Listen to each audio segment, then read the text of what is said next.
All right, so get ready because today we're going deep on a story that'll make you wonder about love and deception.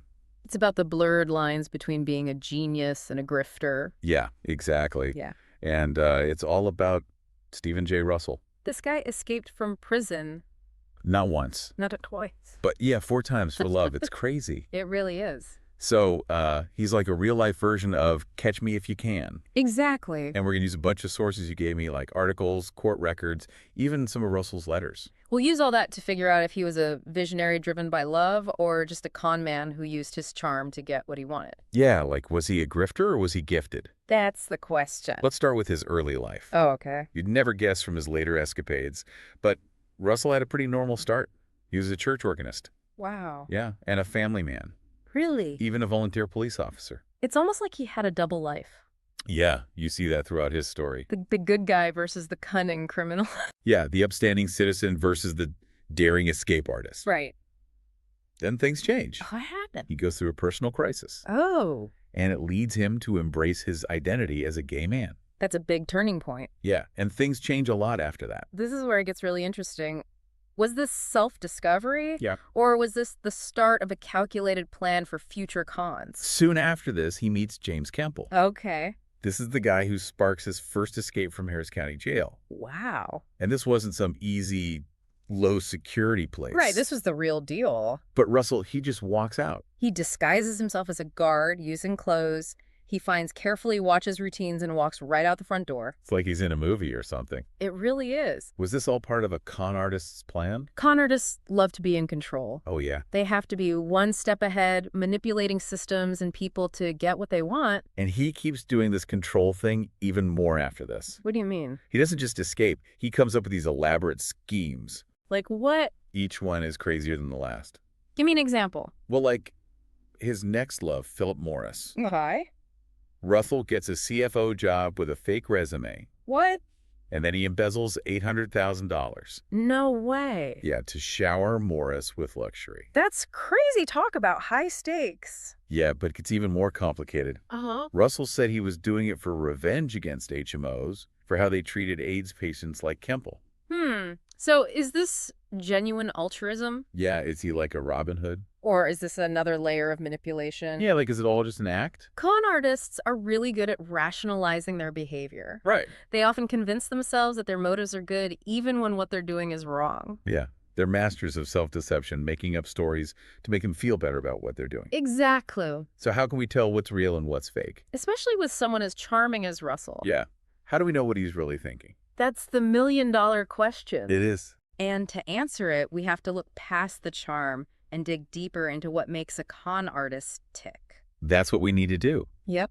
We'll talk about his next escapes, which are even crazier, and see if we can find any clues about who he really is. That's a great plan. So those escapes you were talking about. Right, they were insane. Like, he dyed his prison uniform green to look like a doctor. Wow.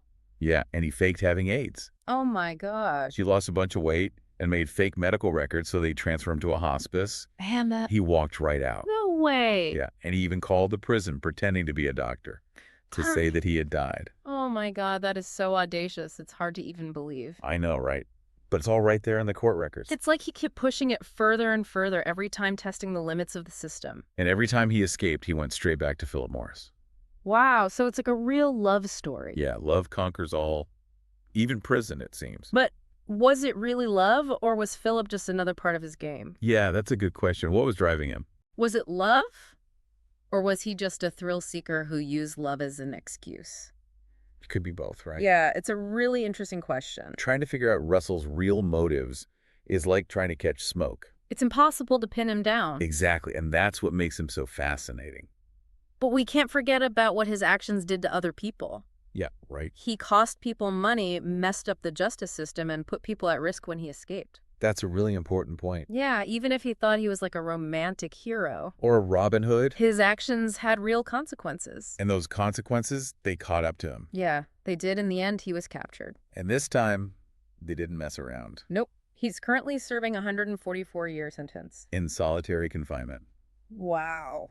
That seems pretty harsh. Yeah, even for all the things he did. It makes you wonder about punishment and justice. What's the point of it all? Is it to help people change, to keep others from doing the same things, or is it just about revenge? And for Russell, is all that time alone really justice? Yeah, solitary confinement is a controversial thing, It can really mess people up mentally and emotionally. even for short periods. And he's been in there for so long. It shows how tough he is, Yeah. but it's also kind of scary to think about what it's doing to him. It's a reminder that even the most charming and clever people can face serious consequences. Yeah, there's a dark side to his story that's easy to miss. We have to think about the damage he caused the manipulation, even if it was wrapped up in love. So we've talked about his early life, his transformation, his escapes, and the consequences. But what about his legacy? How do we judge a guy like Stephen J. Russell? Yeah. Is he a grifter or is he gifted? Are we any closer to an answer? It's tough to say. It seems like both sides of him are really mixed together. So after all these court records and articles and even letters, did we figure it out? Did we figure out if he was a grifter or gifted? Yeah, I mean, is he a visionary or a villain? It's tough to say. I think with Russell, it's really not that clear. Yeah. He was definitely gifted. I mean, the guy was brilliant and resourceful. And he had so much charisma, he could charm his way into or out of almost anything. He was always changing, wasn't he? Yeah. Becoming whoever he needed to be to get what he wanted. Exactly. Like Yeah. he was living a bunch of different lives all at once. Yeah, and that's kind of what you think of with visionaries, right? Right. They see things differently, they challenge how things are, and they're not afraid to push the limits. But Russell used all those talents for bad stuff, too. Yeah. He lied to people, he took advantage of systems, he broke the law, and all to get what he wanted. Even if it was all for love, like he said. Yeah, and that's what's so tricky about this whole thing. You have love as this driving force. But it doesn't make it okay to hurt other people. No, it doesn't. It's a good reminder that just because you have good intentions, or say it's for love, It doesn't mean you're actually doing good. right, and charisma can be dangerous. Oh, yeah. It can be used to manipulate people. Even when the person thinks they're doing the right thing. Exactly. You have to think critically, look beyond the surface, and really examine what someone is doing and why. Yeah, especially when they're lying and manipulating people. So what have we learned here? Yeah, what should our listeners take away from this? Well, Russell's story is a warning about charisma and what happens when you let ambition run wild. It shows how charm can be both good and bad. Mm-hmm. And that even when you think you're doing good things, you can still cause a lot of harm. It makes you think about how well you can really know a person. Can you ever really know their true intentions? Are they being real with you, or is it all just an act? Exactly. I think Russell's story tells us to be more careful about what we believe. Yeah. Question everything. And watch out for people who use their charm to manipulate others no matter how good their reasons seem. We've definitely given everyone a lot to think about today. Stephen J. Russell might be in prison. But the questions his story raises about ambition and deception and what it means to be human, Those questions are going to stick around. for sure people will be talking about him for years to come. And as we see more and more people who are like Russell, blurring the lines between being a visionary and a con man, his story reminds us to look deeper To question everything. and never underestimate what people are capable of, good or bad. Well said. Until next time, keep questioning, keep exploring, and remember, not all that glitters is gold.